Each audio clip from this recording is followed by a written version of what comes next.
ഇതാണ് T V S red 125. ഇതിൽ എനിക്ക് ഇഷ്ടപ്പെട്ട കുറച്ച് കാര്യങ്ങൾ ഷെയർ ചെയ്യാം. ഒന്നാമത്തെ എന്ന് പറയുന്നത് ഇതിനൊരു എഞ്ചിനാണ്. ജസ്റ്റ് ഒരു 125cc എഞ്ചിനാണ്. 11 ഹോഴ്സ് പവർ അല്ലെങ്കിൽ 11 ന്യൂട്ടൺ സോഫ്റ്റ് വർക്കാണ് ഇത് പ്രൊഡ്യൂസ് ചെയ്യുന്നത്. പക്ഷേ മിഡ് RPMൽ വണ്ടി നല്ല രീതിയിൽ സ്മൂത്ത് ആയിട്ട് നമുക്ക് ഓടിക്കാൻ പറ്റുന്നുണ്ട്. വണ്ടിയിൽ ഏറ്റവും എടുത്ത് പറഞ്ഞൊരു കാര്യമാണ്, ഇഷ്ടംപോലെ ഫീച്ചേഴ്സും കാര്യമൊക്കെ ഈ വണ്ടിയിൽ അവർ കൊടുത്തിട്ടുണ്ട്. ഒന്നാമത്തെ എന്ന് പറയുന്ന ഒരു ചാർജിങ് പോർട്ട് ടാങ്ക് ഇൻക്ലൂഡായിട്ട് കൊടുത്തിട്ടുണ്ട്.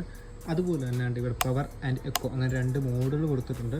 പിന്നെ LCD ഡിസ്പ്ലേ, ഫുള്ളി കളർഫുൾ ആയിട്ടുള്ള LCD ഡിസ്പ്ലേ ആണ് അത് കൊടുത്തിരിക്കുന്നത്. അതിൻ്റെ അകത്ത് നമുക്ക് റേഞ്ച് കാണിക്കുന്നുണ്ട്, അതുകൊണ്ട് മൈലേജ്, അതുപോലെ gear position indicators, side stand indicator, അങ്ങനെ കുറേ കാര്യങ്ങൾ ഇതിൽ കൊടുത്തിട്ടുണ്ട്. രണ്ടാമത്തെ എന്ന് പറയുന്നത് ഇതിൻ്റെ ഡിസൈനാണ്. ജസ്റ്റ് നോർമൽ കമ്പ്യൂട്ടർ ബൈക്ക് ആയാൽ പോലും വളരെ അഗ്രസീവ് ആൻഡ് സ്റ്റൈലിഷ് ആയ ലുക്കാണ്. ഇതിന് ടാങ്ക് ഭാഗത്ത് മീൻസ് ടാങ്കും അത്യാവശ്യം നല്ല രീതിയിൽ വലുതാണ്. അത്യാവശ്യം നല്ല ഡിസൈൻ എലമെൻറ്റ്സ് കാര്യങ്ങളൊക്കെ അതിൽ വന്നിട്ടുണ്ട്.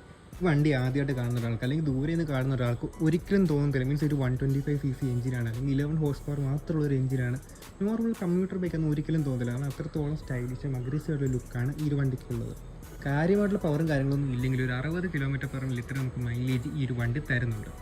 ഇനി എന്തുവരെ നമുക്ക് ഇതിൻ്റെ ഓൺ റോഡ് പ്രൈസ് കൊണ്ട് പറയുമ്പോൾ 1,10,000 മുതൽ 1,20,000 രൂപ വരെയാണ് ഇതിൻ്റെ ഓൺ റോഡ് പ്രൈസ് വരുന്നത്.